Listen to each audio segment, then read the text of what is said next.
we decided to do a marriage workshop because we feel it's really important and it's really needed today. Because a lot of people are kind of confused about how to have a good marriage. They kind of know how to have a bad one, and they never really learned how to have a good one. And there's simple things you can do to make it better. And there's things that we're doing that make it worse. So what would you tell someone who's kind of like, I don't know, I really need to come? What would you say to them? Why? Well, there's no loss, there's only gain. And you're definitely going to learn something that's going to help you improve your marriage. And if you improve your marriage, you improve your life. Happy people have happy marriages, and they bring that happiness out into the world.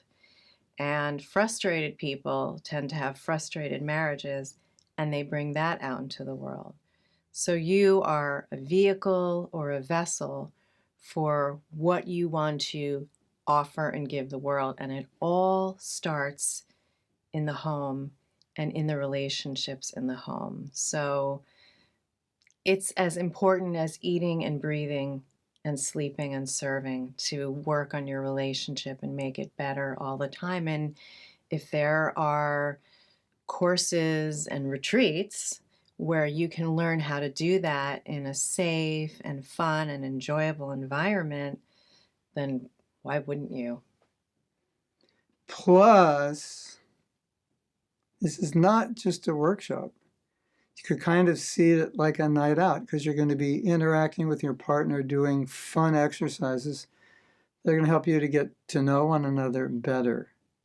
And so it's just by being there and spending that time together doing the exercises, your relationship is automatically going to improve. There's going to be a lot of bonding. So that everything you said is perfect, and I totally agree. Plus, just being there is going to be so beneficial. A lot of things that you're going to talk about are things that maybe you've never spoken about before, or you've spoken about, but you still need to speak more, or things have changed, and you haven't spoken about them in a while, and you're going to need to talk about them. So we don't know anyone who's come to our workshop who ever came out and said, that was a waste of time. Why did I do that? No, everyone said, wow, this is really good. It's really fun. We really enjoyed it. And we learned so much. And it's so simple. Some of this is so simple, but it's like, yeah, why didn't I know that? It's just so simple. And that's a lot of times it's the way knowledge is. It's just like, yeah, of course. Of course I didn't see it. Yeah. Yeah, you'll be learning and growing and having a wonderful time. And there's so many takeaways. There's so many skills and tools and realizations that couples get when they attend our retreat. And that's yours forever.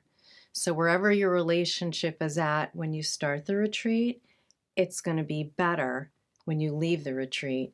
And if you can maintain that because you've taken things that you have learned and you can own them, and then you can just keep improving it. And I mean, that's self-realization, isn't it? Become conscious, then become Krishna conscious. So that's part of the whole journey and path of becoming Krishna conscious, is to work on your relationship. And also it's an ashram. So just as if we are a brahmachari or vanaprastha sannyas, we could take courses on learning how to do that. They actually have courses for sannyasis, and now devotees are teaching courses for vanaprastha. And in brahmachari ashram, you have courses on brahmachari life. So it's an ashram, and it's probably the most difficult ashram. And so, there's a high rate of failure, which has a lot to do with people entering an ashram unprepared, not knowing what they're getting into, not knowing how to handle it. It's kind of like you're driving a sports car and you're going so fast and you've never gone that fast before. So learning a few things here and there, simple things, just can make a huge difference. Like we often say, simple changes. Just a simple difference, but a big change. I like to think of a relationship as a bank account. And if you're not really good with money and managing your bank account, you could be making a lot of mistakes and losing a lot of money. So we want to help you make sure that you're not making withdrawals and making mistakes and causing pain and creating resentment and doing all these things that are hurting and even sabotaging your relationship without you even knowing how to stop it or even not knowing that you're doing it. So we want to teach you how to stop making withdrawals, and then on the flip side, we want to teach you how to learn how to make deposits every day, which is going to add to that abundance of goodwill and love in your emotional bank account of your relationship. And so that you and your partner and your children and your life can just thrive. Yeah, and if you feel like your relationship is on the bankrupt side or low deposit side, this is going to be really important. Now, there's another thing that I think about a lot. I think a lot about culture in our organization, culture in our projects, and culture in the family. And when you go into a home, you can feel the culture. And that culture is the synergy, the environment that we've created amongst one another. And so married life means to create a very sattvic, healthy, thriving culture for children to grow up in so that they can grow up in a healthy, vibrant, and strong, spiritually strong way. And children learn by watching us. They learn by feeling, watching. They don't learn so much by what we say, but they hear what we do.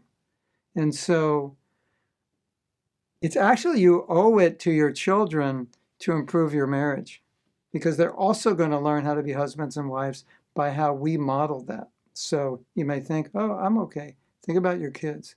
If you can be better examples for them, they're going to have better marriages. They're going to create better families. One of the biggest problems couples face is wishing their partner was different than they are, and either not accepting who they are or trying to fix them and change them into what they think they should be. And along with that, they tend to focus on the things about their partner that they don't like.